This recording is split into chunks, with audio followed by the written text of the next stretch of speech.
Filipenses, capítulo 4. Já lemos o texto, mas eu vou ler de novo.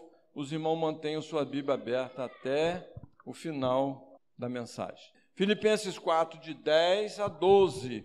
A igreja de Filipos tinha mandado uma oferta, não se sabe exatamente se dinheiro, mantimentos, possivelmente não, porque era longe, de onde ele estava preso, ele estava em Roma ou Cesareia, também não se sabe exatamente a prisão desta feita, se eram roupas, o que era? Eu sei que chegou uma oferta do coração da igreja para o apóstolo Paulo.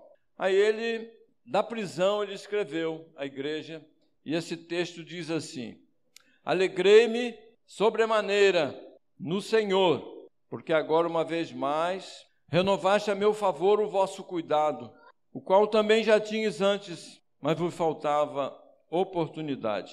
Digo isto não por causa da pobreza, porque aprendi a viver contente em toda e qualquer situação. Tanto sei estar humilhado, como também ser honrado. De tudo e em todas as circunstâncias já tenho experiência, tanto de fartura como de fome, assim de abundância como de escassez. Deixe a sua Bíblia aberta e nós vamos tratar deste tema com os irmãos, compartilhar com os irmãos esse tema acerca na verdade é o tema que norteia esta carta, contentamento. Deus e Pai, abençoe a palavra do Senhor e a faça chegar não só às nossas mentes, mas em nossos corações, e salte para a nossa vontade, para melhor servir ao Senhor, para que experimentemos realmente a verdadeira alegria no Senhor. Só o Senhor pode fazer isso, pelo Teu Espírito, que está na Tua palavra, que está em nós e está entre nós. Faça isto para a Tua glória, para a Tua honra, para o Teu louvor, em nome de Jesus. Amém. Meus irmãos, contentamento. O que motivou o apóstolo Paulo a escrever esta carta foi, sem dúvida, a bondade e a amabilidade daquela igreja. Filipos, ele estava em Roma, era muito longe. Então ele não se conteve diante da preocupação da igreja, dos cuidados da igreja, uma igreja que ele fundou com tantas lutas. Ele não se conteve e escolheu esse tema para compartilhar com a igreja de Filipos. A igreja de Filipos acerca da alegria. Os irmãos talvez não saibam, mas o apóstolo Paulo, nem de longe, ele sabia que esta carta um dia ia parar num livro chamado Bíblia Sagrada e que seria lida em todo o mundo. Capítulo 3, versículo 1. Quanto ao mais, irmãos meus, alegrai-vos no Senhor. A mim não me desgosta e é segurança para vós outros que eu escreva a mesma coisa. 4, versículo 4, capítulo 4, 4.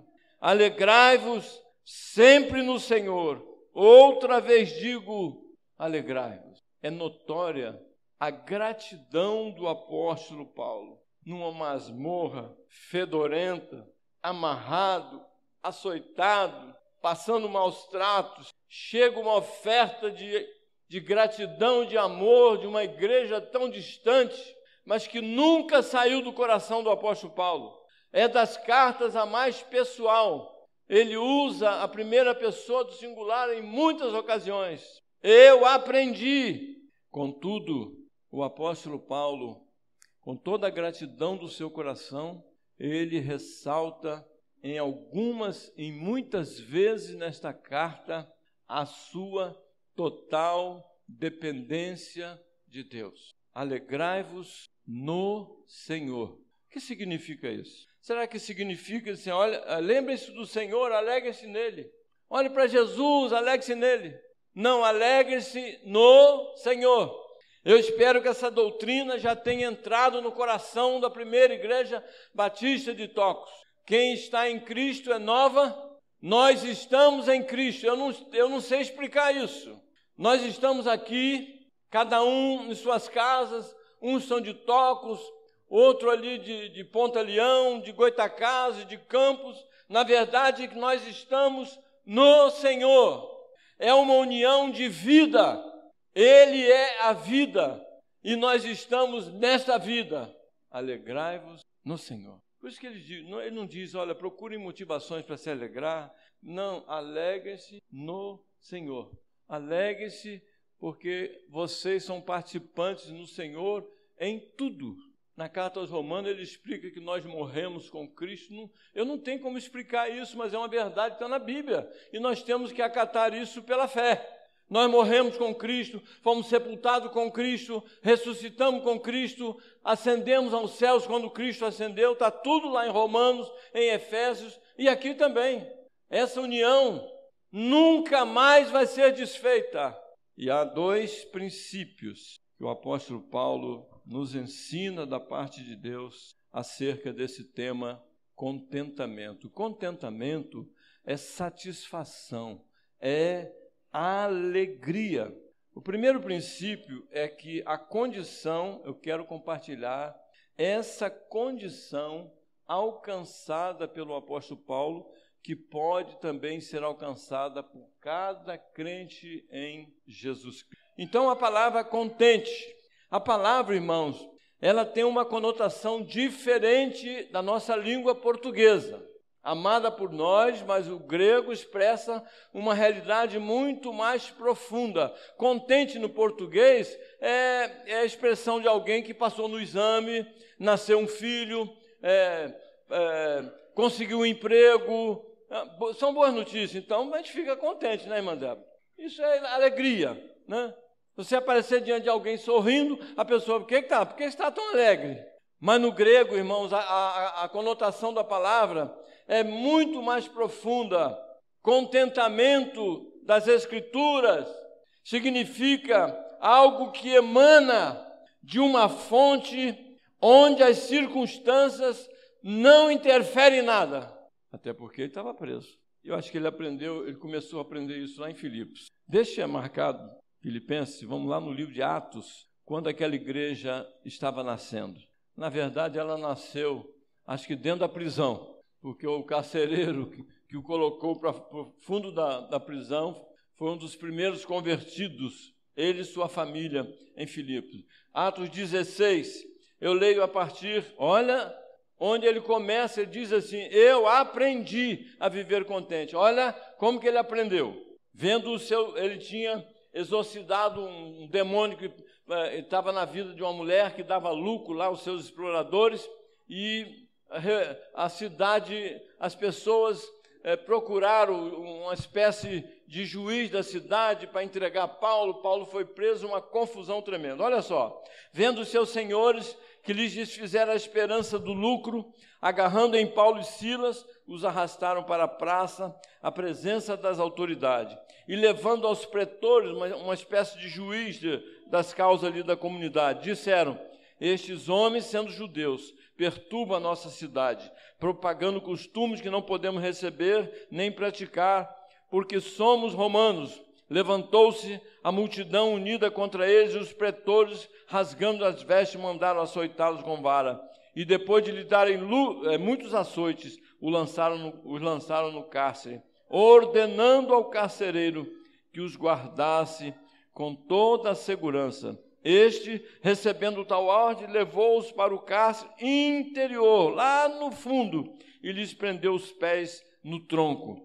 Paulo devia estar começando a blasfemar. Esse Jesus não está com nada. Servir a Jesus é a pior coisa que tem. Imagine, eu estou aqui para pregar o Evangelho, estou aqui para falar dele, e agora me mandam para aqui. Nada disso. Versículo 25.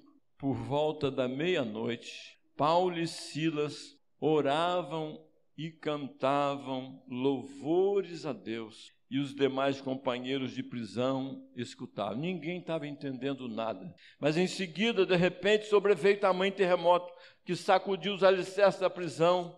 Abriram-se todas as portas e soltaram-se as cadeias de todos eles. Num contexto desse, eles cantavam, oravam, não sabemos as músicas que cantavam, mas algo expressando naturalmente a alegria no Senhor. Muitos anos depois, já perto da sua vida ter fim por aqui, ele escreve a Timóteo, na sua primeira carta, capítulo 6, num contexto agora muito muito acentuado nos nossos dias de que a igreja é ambiente para fonte de lucro. Tem muita gente ganhando dinheiro, enriquecendo com o lema de igreja, parece igreja, mas de igreja não tem nada. Eles entram sem nada e saem de lá milionários, tão milionários. Eu não sei, irmãos, eu graças a Deus, eu tenho como sobreviver de negócios meus. Mas eu não sei se eu encontraria o que eu encontro nas igrejas por onde eu pastoreio, se eu ganhasse muito dinheiro, se eu tivesse carro dado pela igreja, uma série de coisas. Mas olha o que o apóstolo Paulo. Então, a maioria, um contexto hoje, é que igreja, por isso que abre tantas igrejas. Igreja é fonte de lucro. Vamos explorar aquela gente e manda lá as suas bandeiras. Mas Paulo escreve a Timóteo 6,6, ele diz assim, vou ler os 5 para vocês entenderem. Altercações sem fim por homens cuja mente é pervertida e privados da verdade, supondo eles que a piedade, quer dizer, a vida cristã, a vida na igreja, é fonte de lucro. Aí ele diz assim, de fato, grande fonte do lucro é a piedade, porque na igreja o verdadeiro servo, o verdadeiro pastor, o crente, o que eles recebem é contentamento. Contentamento. E essa realidade, irmão, de igreja como fonte de lucro e que o crente, tudo tem que soprar favoravelmente, por isso a exploração dessa famigerada doutrina da prosperidade é uma doutrina muito mal interpretada. E eu vou dizer por quê. Em primeiro lugar, evangelho não significa que o cristão deve submeter-se a toda e qualquer condição, fazer de conta que não vê nada, os problemas, as adversidades. A Bíblia, irmãos, nunca ensina que não devemos procurar. Eu também não estou fazendo apologia aqui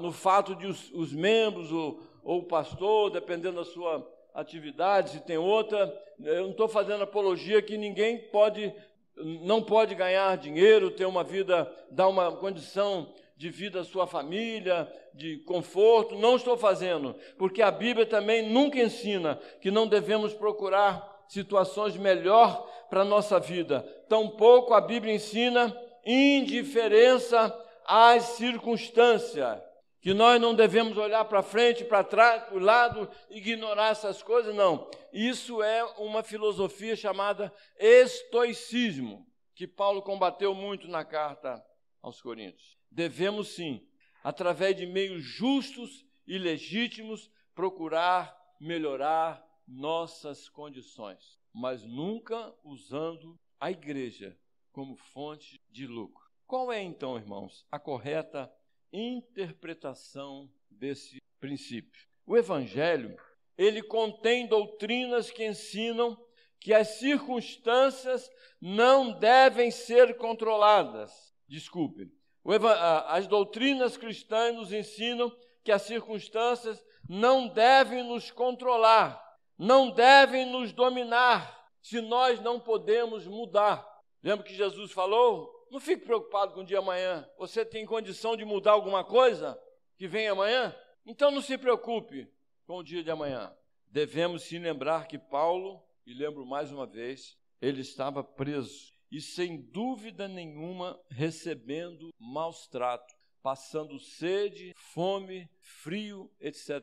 Dizem que existe eu tenho até um irmão lá da Terceira Igreja que visitou a prisão lá em Roma. É um negócio horroroso, desumano. Sem dúvida nenhuma, ele passou maus e bons momentos, mas nada afetava o ânimo cristão de Paulo. Nada afetava. Coloquei aqui uma série de opostos em série para perguntar aos irmãos, o que é mais difícil? Ele sabia, Paulo, diz aqui no texto que lemos em Filipenses, ele sabia, e diz para nós, que ele sabia estar abatido, ele sabia passar fome, ele sabia passar necessidade. Ele sabia também estar de bem com a vida, ter fartura e experimentar abundância. Eu creio, irmãos, que se no Brasil nós passássemos pela dificuldade de sermos perseguidos por sermos cristãos, e com isso os que assistissem cultos, isso pode acontecer com a vinda do anticristo. Ele vai se opor a tudo que se diz Deus. Eu não sei quantos de nós permaneceriam na fé. Eu acho que muitos se lembrariam e falariam assim, como eu fui leviano quando dizia aquele texto, posso todas as coisas naquele que me fortalece. Ah, você pode? Você pode ir preso sem ter feito nada, simplesmente por ser um seguidor de Jesus? Você pode ser chicoteado por não declarar que o anticristo é o Senhor, que César é o Senhor? Que é nesse contexto que ele diz, e não em outro. Meus irmãos, o rico, ele sente-se completamente independente, ele manipula tudo com o seu dinheiro e a tendência natural, por isso que Paulo diz aos Coríntios que não foram chamados muitos ricos, poderosos, de nobre nascimento. Eles manipulam tudo com o seu dinheiro e a tendência natural é esquecer-se de Deus. Eles nunca oram, porque a confiança está nos seus bens, na sua riqueza. Por isso que Jesus tanto insistiu, cuidado com o dinheiro. Ele quer o domínio, quer o senhorio. Ele sabia, até mesmo nós os crentes, muitas vezes procuramos Deus só nos dias maus. É ou não é, Tiago? Quantos, está passando problemas seríssimos, mas aparece, confio na igreja, confio na oração do pastor, confio na oração dos crentes, mas a coisa ameniza, eles vão embora. Um dia eu estava me preparando para o culto em Poço Gordo, o irmão Vanildo, que era o zelador, chegou, pastor, olha, vê se o senhor pode ajudar. Uma família procurou desesperado, a criança de 2 anos não deixa ninguém dormir, ele chora a noite toda, ele se perturba e fica perturbando, eles estão desesperados, procurando ajuda e me perguntaram se o pastor tem como ajudar. Vamos ajudar, marca o dia, não, está aqui no pátio, entra cá. Aí veio a mãe com a criança e chorando, explicando toda a situação. Eu impus a mão na cabeça da criança, orei ali e pediu para Deus intervir, uma intervenção divina, e eles foram embora. Passado uns dias, Vanildo, como é que está aquela situação lá? Pastor, os problemas desapareceram. Poxa, convida eles, rapaz. Disse para ele, agora vim aqui agradecer a Deus. Aquela história lá de Jesus, né, que curou 10 e quantos voltaram para agradecer? 5. Uma outra família lá, a criança ficava, uma criança pequena, o casal havia separado, ela estava convivendo com outro e ele também lá com outro e tal, e uma criança, uma lourinha linda, uns 3 anos, né, Vera? A mesma coisa. A irmã, que era parente, né, procurou a gente, pastor, estão pedindo ajuda. O que está vendo? A criança começa a falar uma voz horrorosa de homem, demônio, eu sei, vamos cuidar. E apareceram no culto, foram algumas vezes lá, nós visitamos na casa, a coisa passou, nunca mais os vi.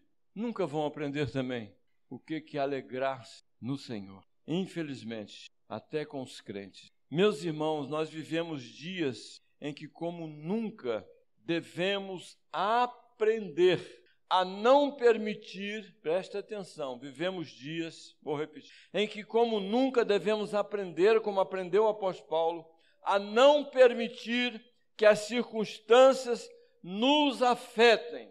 Eu sei que a pressão é tremenda para nos roubar a paz e a alegria interior. Nada contra a televisão, nada contra a internet, que, quando bem usado em ocasiões próprias, podem sim transformar em bênção. Nós temos feito um culto online já de alguns meses, às quartas-feiras à noite. Estou expondo a carta aos Coríntios, versículo por versículo. Quantos têm aparecido no culto? E nós estamos pagando o canal que abre a sala.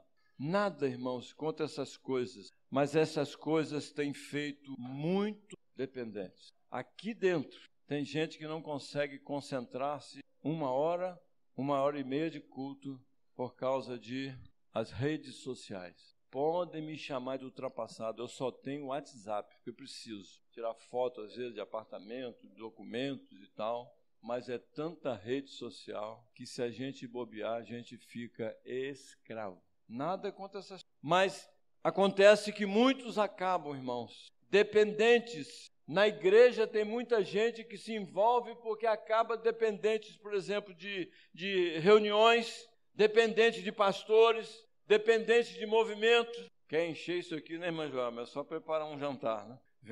Vem membro do jantar, mas aos cultos ele não aparece. Meus irmãos, Paulo nos ensina que devemos considerar nossas vidas em Cristo Jesus. Colossenses 3:3, ele diz assim, olha que texto, a igreja que estava sendo atacada pelo misticismo oriental. Paulo vem com não é misticismo, são coisas que não vemos, mas realidades espirituais de elevadíssimo padrão. Ele diz assim, então ele, para rebater esses místicos, ele diz assim à igreja, 3, vou ler versículo de 1 a 3, ele diz assim, eu acabei de ensinar que nós morremos, fomos sepultados, ressuscitamos e ascendemos aos céus com Cristo. Ele está dizendo isso aqui, portanto, se foste ressuscitados juntamente com Cristo, façam o quê? Buscai as coisas lá do alto, onde Cristo vive assentado à direita do Pai, de Deus. Pensai nas coisas do alto, não nas que são aqui da terra, porque morrestes e a vossa vida está oculta com Cristo em Deus. Quando Cristo, que é a nossa vida, se manifestar, então vós também sereis manifestado com Ele em glória. Se Cristo, irmã Marta, voltar antes, Marta, não a Marta do Levi, se Cristo voltar antes de morrermos, a mamãe vem com Ele em glória. É o que o texto está dizendo. Paulo, então, ele junta uma somatória de realidades que nós podemos experimentar pelo fato de estarmos em Cristo no Senhor, para dizer, alegrai-vos sempre no Senhor. Primeiro princípio foi essa condição alcançada pelo apóstolo. O segundo e último é como foi que Paulo chegou a essa condição e que nós podemos também chegar. É o que ele diz no verso 11, Filipenses, volte lá. No verso 11 ele diz assim, digo isso não por causa da pobreza, mas eu quero me deter nessa expressão aqui, porque aprendi. Nós podemos aprender a viver contente em toda e qualquer situação, seja ela qual for. Volto a lembrar, onde estava Paulo? Numa ilha do Pacífico, passando férias, balançando numa rede, naqueles coqueirais? Não, ele estava preso. A vida cristã, na verdade, é um contínuo aprendizado. Por isso que tantos crentes passam pela vida cristã sem vício, sem vida, porque não querem aprender. A vida cristã é um contínuo aprendizado, é viver, é praticar o que nós aprendemos, pela ordem, doutrina e prática. Prática, viver a vida cristã sem doutrina é uma total impossibilidade, uma ilusão.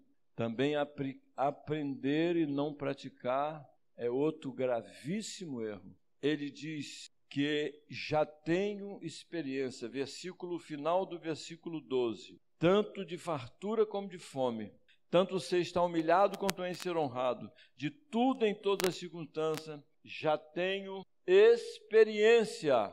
Alguém adquire experiência sem prática? Não existe. Você procura os melhores pilotos, a primeira coisa que vão perguntar é quantas horas de voo? Vai entregar seu corpo para o médico? Quantas cirurgias já fez? Quantas horas de bisturi?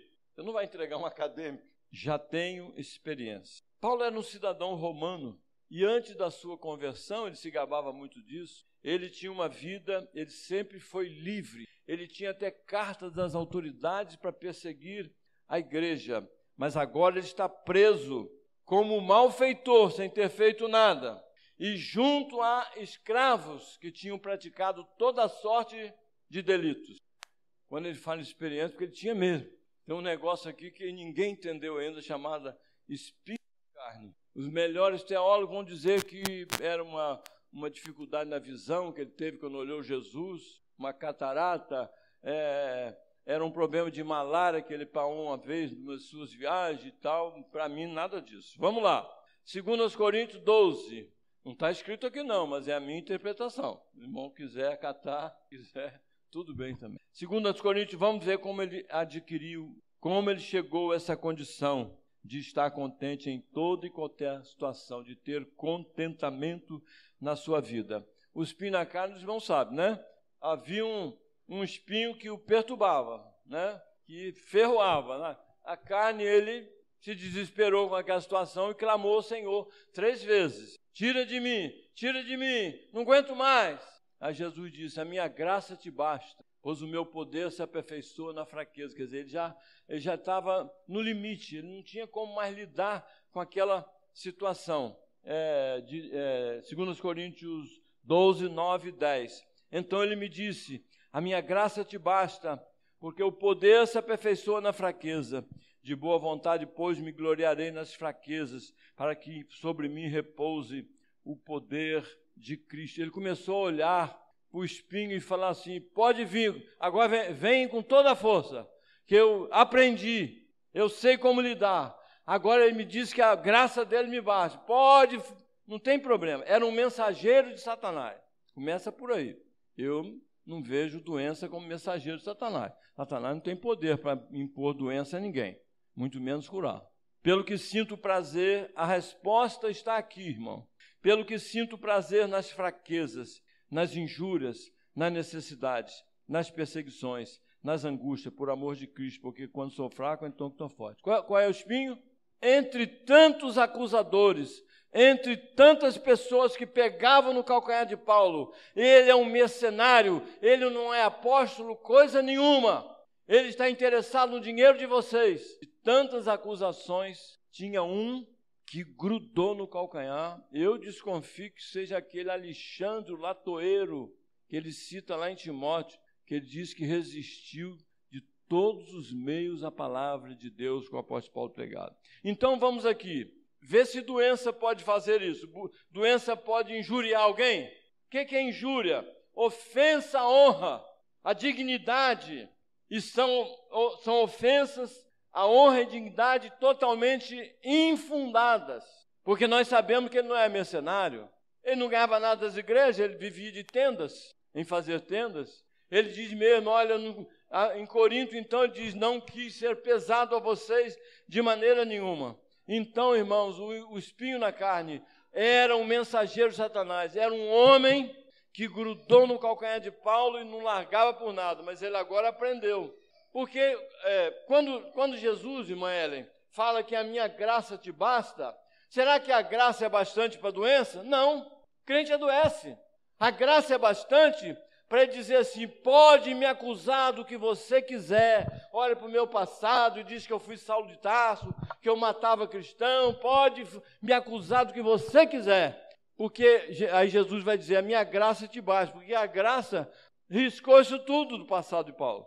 Ele lutou, orou, ficou impaciente, ansioso, mas o espinho não o tinha derrotado, porque quando sou fraco, agora ele aprendeu, é que sou forte. Deus não gosta daqueles que se apresentam e falam assim, eu sou tal, eu sou diácono, eu sou isso, eu faço aquilo na igreja. Deus gosta daqueles assim, eu não sei se eu vou dar conta, mas confiado em Deus eu vou.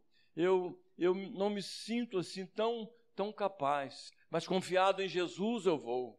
É da fraqueza para a fortaleza que Deus trabalha, nunca da fortaleza para a fraqueza.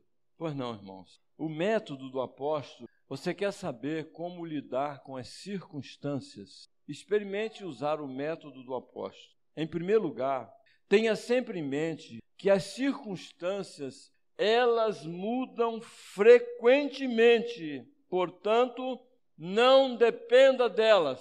Você está numa adversidade, isso vai passar, porque nenhuma delas permanece. Vem e volta. É como nuvem, é como a chuva. Estamos no momento do calor. Isso vai ficar para sempre?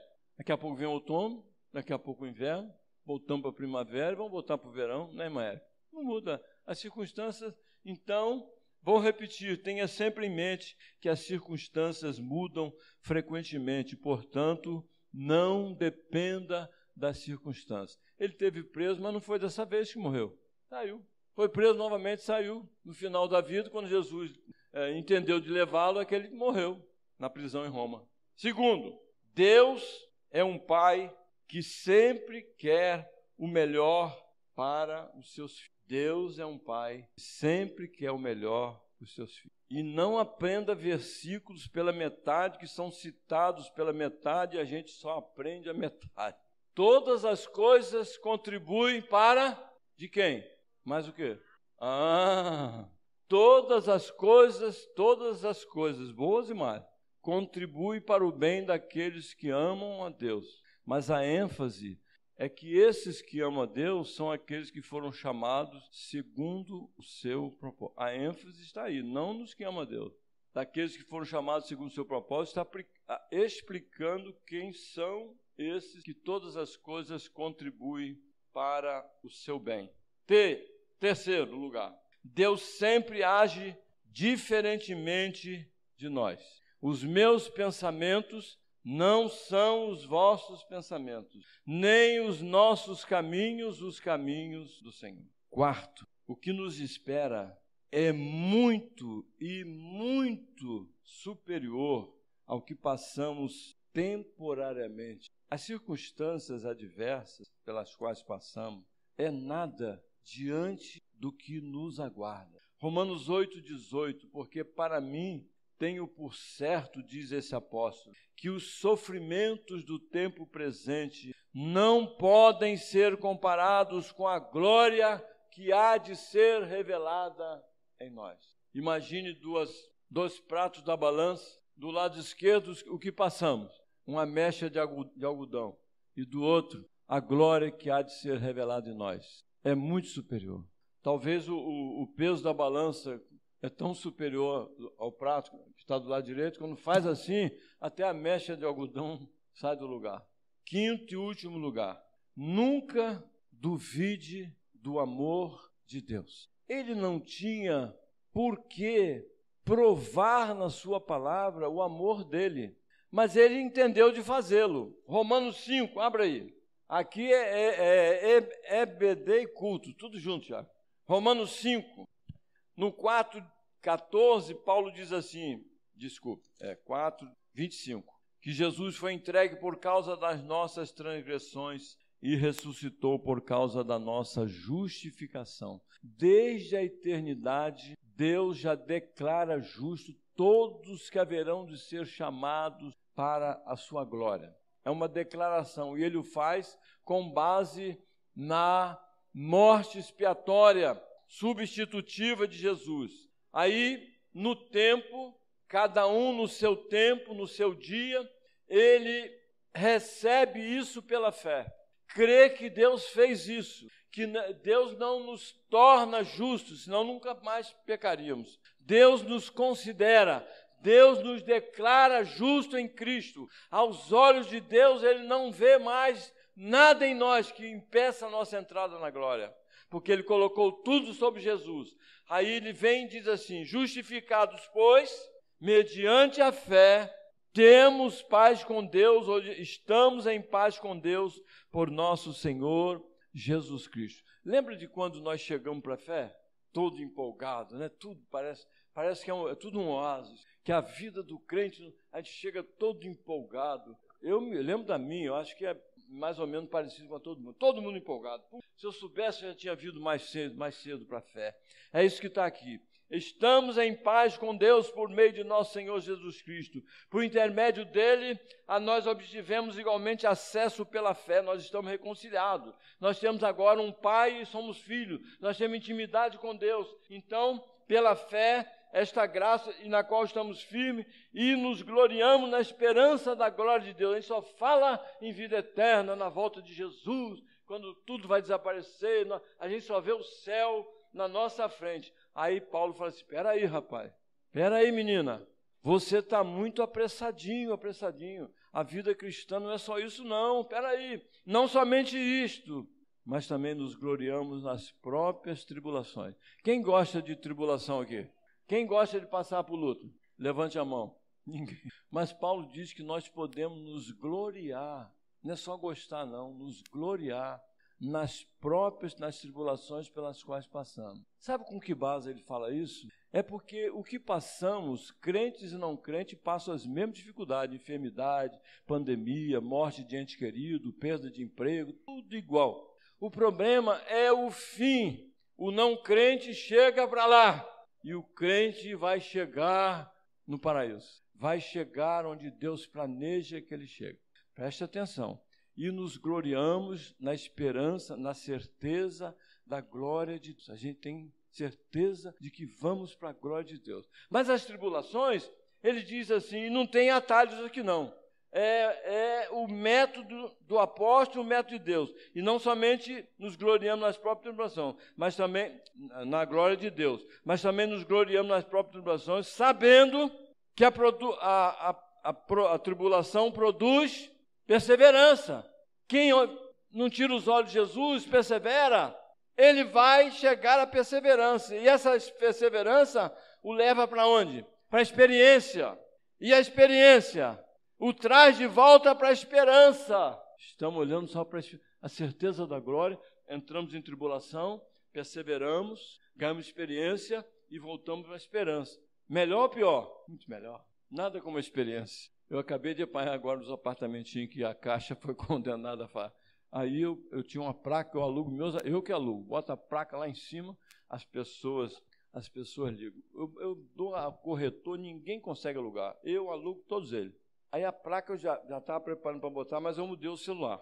Aí fui lá no centro, comprei uma faixa assim, botei em cima do celular antigo.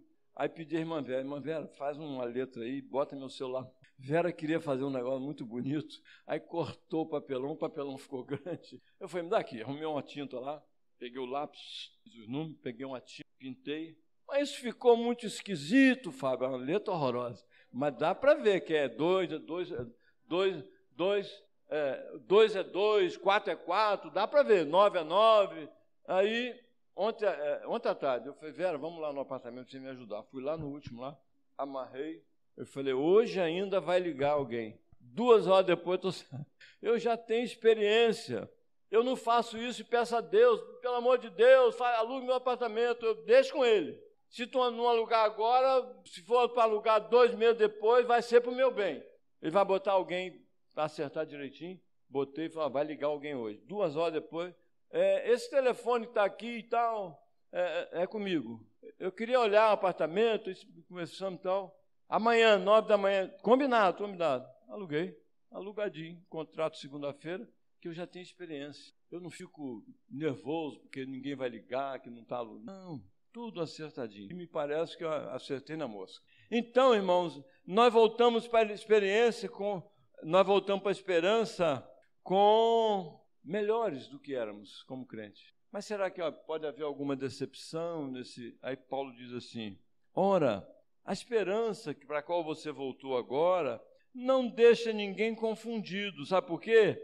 Porque o amor de Deus é derramado em nosso coração pelo Espírito Santo que nos foi outorgado. Sabe para que Paulo escreveu esse capítulo 5 de Romanos? Para nos dar certeza de que nós podemos ter certeza da esperança, da glória de Deus. Aí vem pessoas que ensinam a Bíblia e dizem que não, todo mundo tem capacidade de dizer para Jesus se quer ele, que se não quer, tem direito, vai escolher, vai decidir. Vai.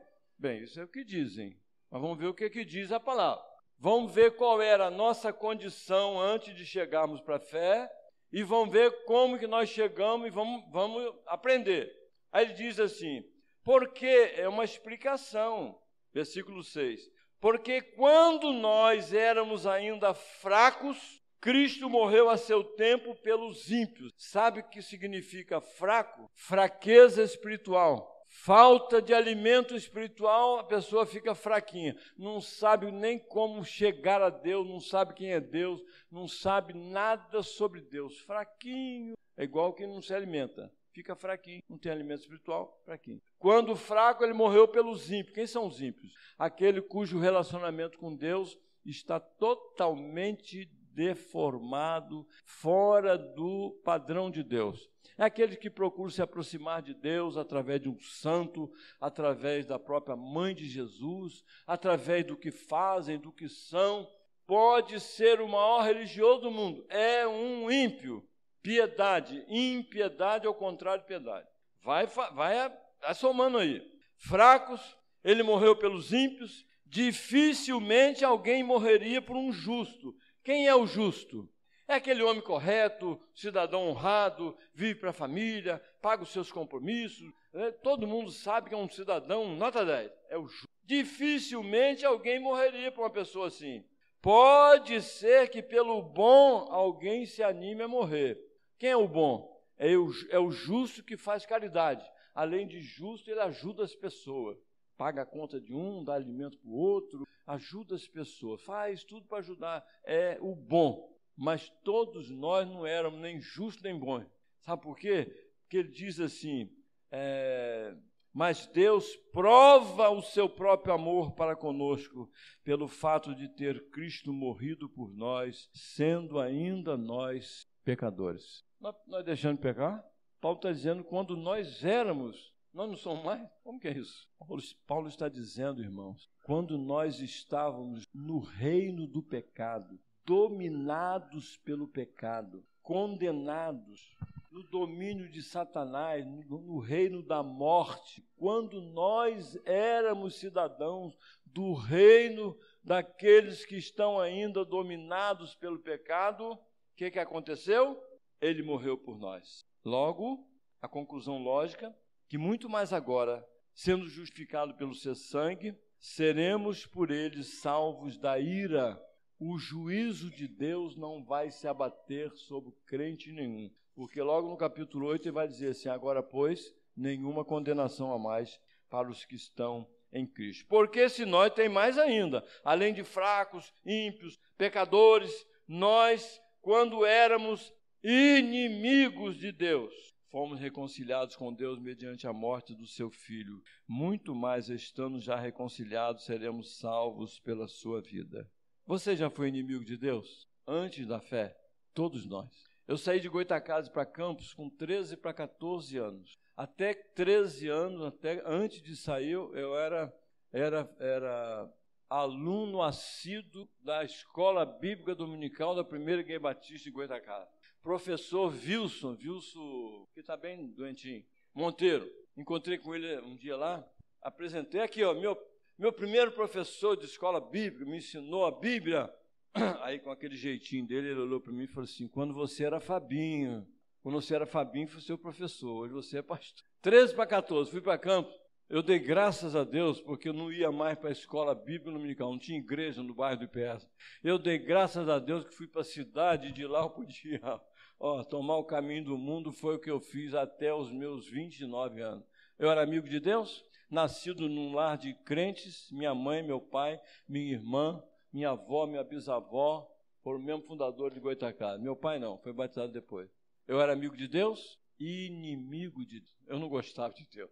Mas foi quando eu era inimigos que eu fui reconciliado. Ele chama os inimigos não só para ser amigos, mas para serem filhos, estando já reconciliados. Olha a doutrina de novo aqui. Seremos salvos. A melhor tradução aí, versão, em sua vida. Eu só serei salvo em sua vida, na vida de Cristo. Todos nós só vamos chegar porque nós estamos em Cristo. Pelas nossas pernas, ninguém chegaria. É o que o texto está dizendo. E seremos salvos em sua vida. Cristo na frente e a igreja com ele. Só vai entrar porque está com ele. Está sob a custódia dele. É isso que significa. Então, irmãos, à luz disso, nunca duvide do amor fartamente provado por Deus. Finalmente, chegou na hora do amém, seu José. Finalmente, Cristo, se não tem uma coisa errada, alguma coisa de errado. Cristo tem que ser prazeroso e satisfação alegria, contentamento para todos nós. E eu acrescentaria nesse dia de 26 anos da Igreja Batista Primeira de Tocos, que não só Cristo, mas a Primeira Igreja Batista de Tocos é prazeroso para mim e para a irmã Vera sermos parte desta igreja, pastorear esta igreja, em que pese a negligência de alguns, em que pese a frieza de outros, em que preze a falta de responsabilidade, tudo, mas com tudo isso, é prazeroso para mim ser pastor da Primeira Igreja Batista e estar aqui com os irmãos, mais uma vez, para festejar mais um natalício do nascimento dessa agência do reino, como disse a irmã Adriana, agência do reino. É muito privilégio, né, irmã Adriana? Mas também é muita responsabilidade ser agência do reino, representante do reino. É muito prazeroso para mim. Bem pode chegar o dia, e é profético. O anticristo não vai demorar. Paulo disse que ele não ia demorar, já há 2000 anos atrás. Pode ser que chegue o dia em que poderão nos tirar até a palavra de Deus de nossas mãos, mas nunca nos tirarão Jesus Cristo de nós e nós dele. Das mãos, o que o Pai me dá virá a mim, e de minhas mãos jamais serão tirados. Jamais. Porque o que aconteceu é que o amor de Deus, nós estamos em Cristo por causa do amor de Deus por nós. O amor de Deus foi colocado em Cristo para nos acolher por amor e por pura graça de Deus. Isso aqui é coisa muito forte. Porque eu estou bem certo de que nem a morte, nem a vida, nem os anjos, nem os principados, nem as coisas do presente, nem pandemia, nem do porvir, nem os poderes, nem a altura, nem a profundidade, nem qualquer outra criatura poderá separar-nos deste amor de Deus que está em Cristo Jesus, o nosso Senhor.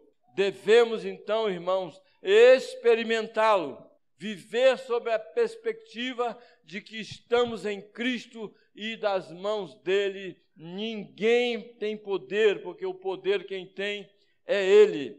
Nunca, irmãos, o que vemos, na verdade, irmãos, supera o que não vemos, supera em muito as coisas que vemos. Nós andamos muito preocupados com as coisas desse tempo, mas o que não vemos tem sido alvo de pouca atenção dos crentes, sim, e nós precisamos ter cuidado. Na 2 aos Coríntios, capítulo 4, 18, ele diz assim: não atentemos nós nas coisas que se veem, mas as que não se veem, pois que as que se veem são temporais, passam, e as que se não veem são eternas. Olhai para as coisas de cima, buscai as coisas do alto. Aí sim, irmãos, e nós nunca estaremos sós. Eu não estou só, disse Jesus, o Pai está comigo. Ele disse também: estarei com vocês todos os dias até a consumação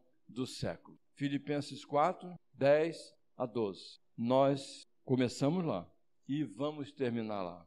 Alegrei-me sobremaneira no Senhor, porque agora, uma vez mais, renovaste a meu favor o vosso cuidado, o qual também já tinhas antes, mas me faltava oportunidade. Digo isso não por causa da pobreza, porque aprendi a viver contente em toda e qualquer situação, tanto com pandemia, sem pandemia, não importa. Tanto você está humilhado como tem ser honrado, de tudo em toda circunstância. Eu já tenho experiência tanto de fartura como de fome, assim de abundância como de escassez. Vamos falar junto então? Tudo posso naquele que me fortalece.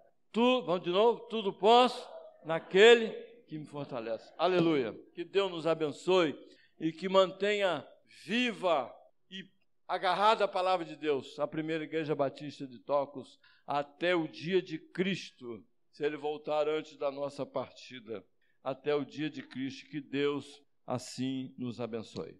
Amém? Podemos cantar uma em